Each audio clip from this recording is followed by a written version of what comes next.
Next customer, please come this way. The cash registers were getting crowded, so I quickly opened the one next to me and guided customers. After a while, the congestion was resolved, and I returned to stocking shelves. Mary, you're amazing for being able to ring up customers so quickly. The person who spoke to me was another part-time employee.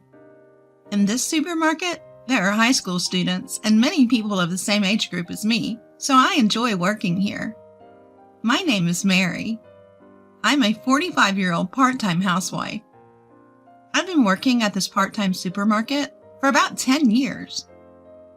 When my child entered elementary school, I decided to find a job and applied for a part-time position at a local supermarket that was recruiting. There were many housewives like me, and the manager is also a parent, so it's a good environment that understands child rearing. I've been working here for 10 years. Before I knew it, I became one of the oldest part-timers.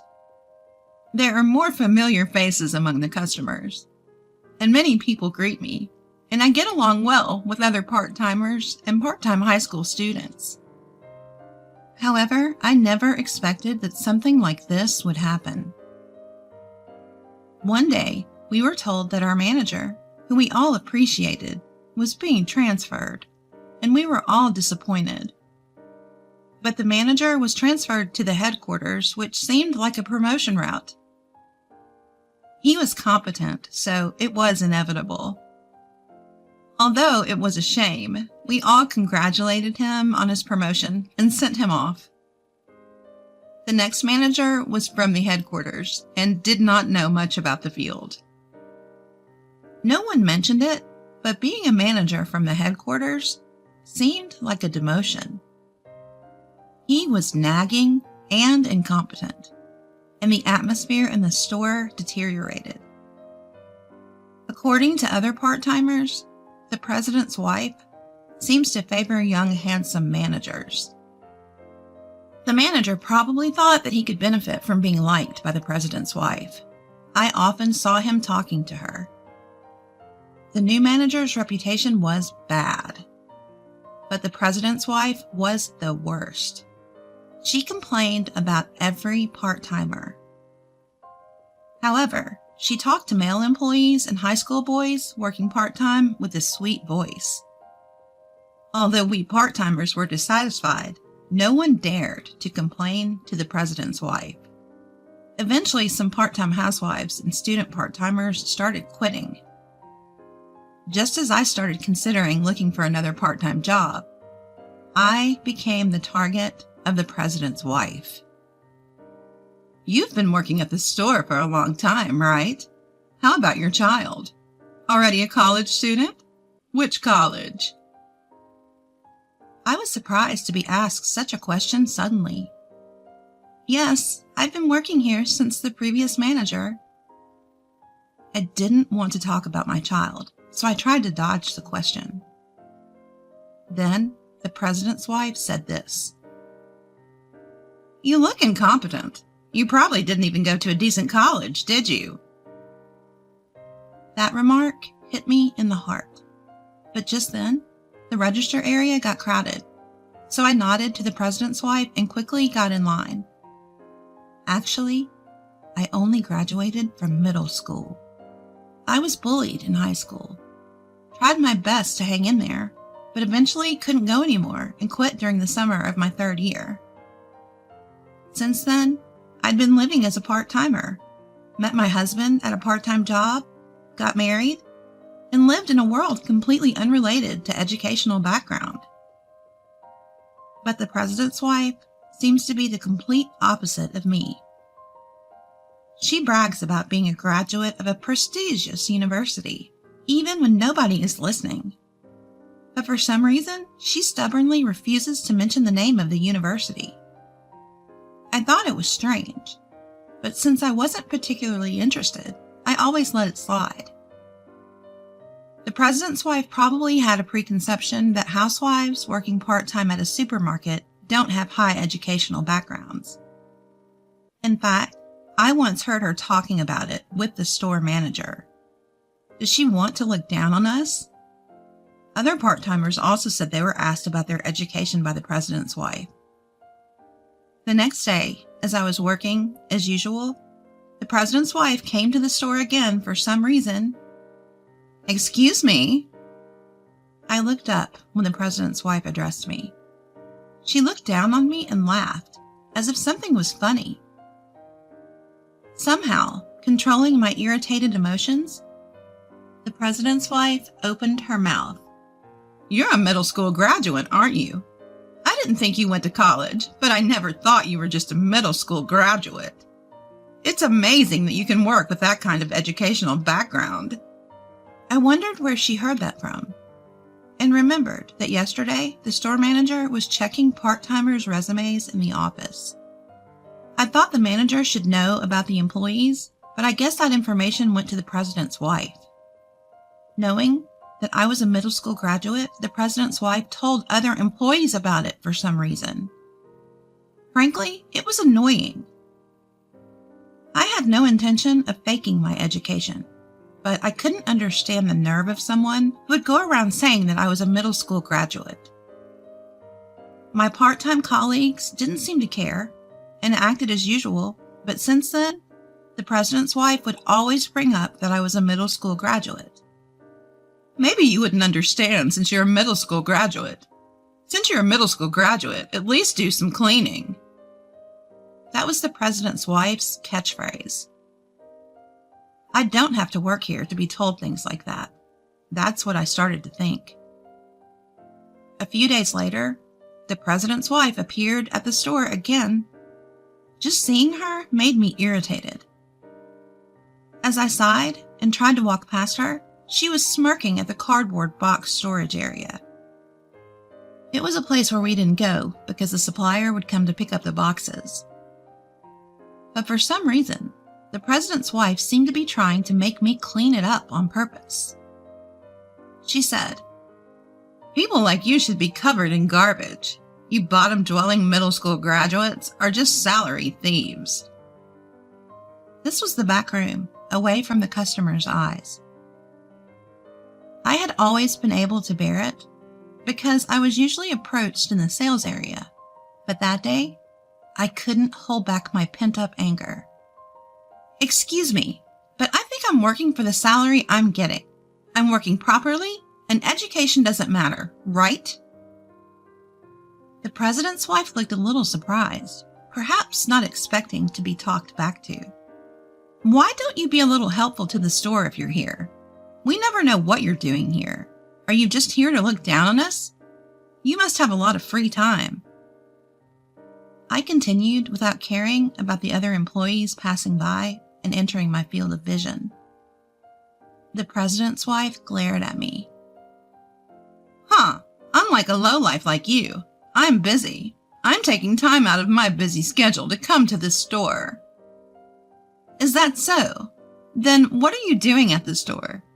You're just chatting with the manager, flirting with the male employees and male high school part-timers, and looking down on us, aren't you?"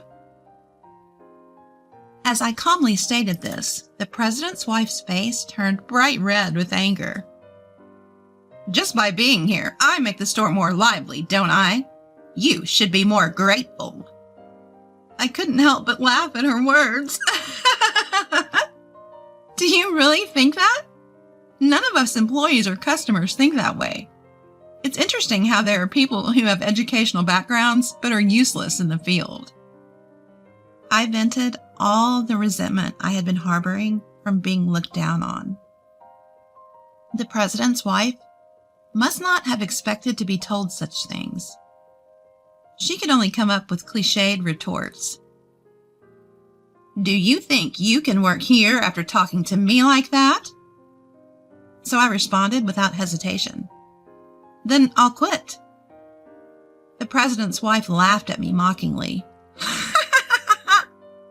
"It'll save on our labor costs." I returned the smile. "Yes, that's right. Good for you." I then headed to the locker room. When I entered the locker room, the part-timer who had passed by the scene earlier was there, and I told her everything that had happened. Mary, are you quitting? She was sad because we had been working part-time together for years. Ever since the manager changed, it hasn't been fun, and it's like we're only working out of obligation, right? Many people have quit, but they don't hire more staff because it's a waste of labor costs. So our workload keeps increasing. I can't do it anymore. I guess that's true. I left the locker room and went to where the manager and president's wife were talking. Then, that's a quick story. Seeing me, the president's wife laughed. I heard that the junior high school graduate is quitting here. I wonder if there's a place for a junior high school graduate to work. The manager also laughed, so I told them off. Even if I have nowhere else to work, I won't come back here. I'll return the uniform next week. Thank you for everything. I felt strangely refreshed as I left the supermarket. The following week, when I went to return my uniform, the store was noisy. The manager seemed to be getting scolded by several customers. There seemed to be a commotion near the cash register. Maybe there was a mistake in the transaction. The customer's anger seemed extraordinary. However, there was nothing I could do since I had already quit. So I went to the office to leave my uniform. As I approached the office, I heard the president's wife's voice. Reluctantly, I opened the door and saw the former manager there as well. Manager! Even though he was now working at the headquarters and not as the manager, I accidentally called him that out of habit. The former manager seemed to have been talking to the president's wife, but she quickly left the office. What happened at the register? There seemed to be some trouble. The former store manager tells me that there have been a series of complaints at the store lately. It seems that after I quit, other part-timers and part-time students all decided to quit at once. The manager was apparently working on the sales floor, but he didn't know how to stock shelves or operate the register, so he received complaints from customers. Today's incident involved the president's wife, who was talking to a male employee on the sales floor, and a customer mistook her for an employee and asked her a question. I don't know anything about that. The president's wife apparently brushed the customer off. The manager then appeared and accidentally revealed that she was the president's wife, making the situation worse and causing more complaints, while the register area became very crowded. At this time, all the part-timers had quit, so employees and the manager who don't usually work at the register had to do so. And there were many mistakes. The register was so slow that customers started getting irritated, and it seemed the manager was being scolded. The former store manager asked me why I quit, so I answered honestly. He then told me that he heard that the president's wife did not graduate from college. He didn't know the details, but had heard she was a high school graduate. So what was that educational condescension about? Could it be that the president's wife is looking down on people with the delusion that she is highly educated? That made her seem even more dangerous. 2 weeks later, the supermarket where I used to work was deserted. It was unusual for so few customers to be there at this time. Well, it's not surprising after all those complaints, as I was thinking that, I was approached from behind. It was the former store manager. After exchanging greetings, he told me about a new store opening 1 station away. Mary, would you like to work there? It seemed an employee the former manager had trained was being promoted to the new store manager. I could trust that person. I nodded and contacted my former part-time friends. When my part-time job at the new store was confirmed, some of my former part-time friends were there too, which made me feel relieved. The manager was understanding and I felt like I could get along well with the other employees and new part-timers. The new store tried something different, handling local side dishes and bread, which was well received by customers. I began to see familiar faces from the previous store, and the new store had a successful start. According to the employees, the old store was very quiet, and the manager was scolded quite a bit at the head office meetings. Many people quit soon after being hired as part-timers, and there was always a shortage of staff. I found a new part-time job quickly, and since I was able to work happily like before, I thought everything was settled. However, about a month after starting work at the new store, the president's wife appeared before me. Well, she's the president's wife, so it wouldn't be strange for her to be at any store. But she seemed to have come specifically to see me. I heard a junior high school dropout is working at our store again, so I came to check. I could only sigh.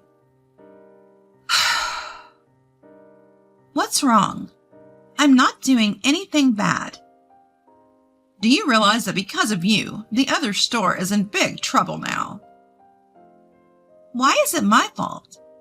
I didn't do anything wrong. Rather, isn't the president's wife the one committing power harassment? You made all the other employees quit, didn't you? The president's wife suddenly got angry. It's completely unreasonable. The part-timer and the manager who used to work at the previous store noticed me and tried to help. But I stopped them. I, a middle school graduate, can't make all the employees quit. Why not ask them why they quit? Well, you can figure it out without asking. The part-timers nodded in agreement with my words. Shall I tell you if you don't understand? You look down on us because of our educational background. And the manager doesn't understand anything, only talks. No one wants to work part-time while experiencing power harassment. When I said that, the president's wife raised her voice again. Power harassment? Are you trying to frame me without any evidence? The moment the president's wife tried to grab me, the manager intervened. Can you please stop doing that to our part-timers? The manager's position would be compromised by saying such a thing to the president's wife. I was about to say I'm fine, but the manager said firmly, I am the manager of this store, and it's my job to protect the employees. I'll fulfill my role, whether you're the president's wife or not. Then applause came from the other part-timers. The president's wife finally lowered her hand that was trying to grab me. I took a deep breath, took out my smartphone, and said, I have evidence of power harassment. The president's wife glared at me. I played a video. It showed the president's wife yelling at another part-timer at the previous store for no reason. And it wasn't just one or two instances. The president's wife's face changed color. Then, the other part-timers came forward. Among them was a video of me being insulted for being a middle school graduate. At that time, we had conspired to collect evidence if anyone was experiencing power harassment from the president's wife. We didn't go so far as to file a lawsuit, but the videos were shared among part-time friends. So we had several at hand. Manager, we're going to sue her. When I said that, the other part-timers and the manager nodded. Naturally, the president's wife was furious with the manager. What's wrong with you? Do you think it's okay to say that to me? You're fired. Fired. Hearing that, I looked at the president's wife and laughed. Oh, I recorded that too, so we'll protect the manager who protected us. Hearing this, the president's wife changed her expression again and turned on her heels. It seemed she intended to escape. I called out to her back. There are more important things than education, right? Sometimes your humanity is more important when you enter society. Are you focusing on someone's education because you have a complex about it? The president's wife turned around and said, "How did you know that?" It seemed she had inadvertently admitted it. I laughed. The other employees laughed, and the president's wife, realizing her self-destruction, left at a speed I'd never seen before. After that, we decided to really sue the president's wife. We had videos taken by the part-timers, and the manager, who had been favored by the president's wife, admitted that he had been covering up her power harassment for his own safety, so we had solid evidence. The president's wife couldn't escape, and we were able to receive compensation. Then word spread to other stores, and many similar complaints were raised. The president's wife was sued for compensation, and the president, who found out about her behavior for the first time, was furious and told her to pay it back by working. It is a locally owned supermarket, so the president and his wife's house is also local. When I witnessed the president's wife working angrily at a nearby drugstore, I couldn't help but laugh. Since then, we have been working hard today under a trustworthy manager.